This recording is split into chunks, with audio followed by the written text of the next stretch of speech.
Amincin Allah ya tabbata a gare ki. Ya ke ma abociyar kyau da kwarji.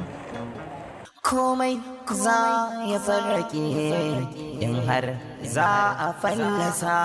A shirye nake da ganin kyakkyawar fiskar ki. Domin ke ce abu da kike samu da samun nutsuwa a cikin zuciyata. Zan so ki bani lokaci daga cikin mintocinki domin yin wanke kaina a cikin laifin da nake. Shikenan, kai sa da ba don haka ba? Da Na sani, na san laifina, amma ki haƙuri. Duk ai na san sabida ban zo da wurin bane ko?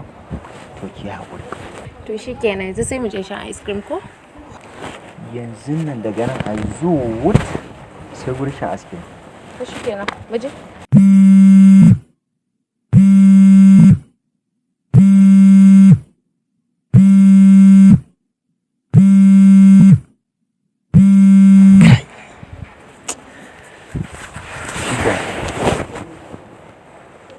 Za mu iya wuce. Mu je mana.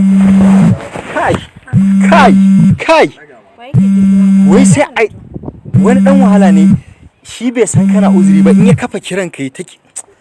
Da Allah manta da shi kawai. Haba. Kai!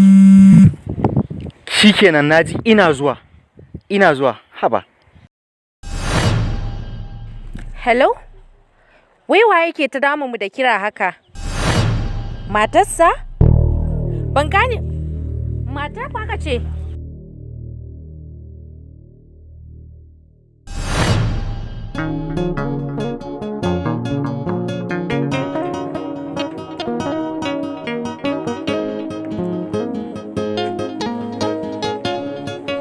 Anti, ai na zo a sa karki rufe kofar nan. Shike. Ai da ki rufe gidan shikenan sai dai na zo na ci gaba da tsayuwa a nan wajen ga yunwa duk ta kwashe min abubuwan nan ɗana. Anti kofar nake ganin kamar ta balle. Ta balle ba. Anti? Ba kuwa muka yi ne?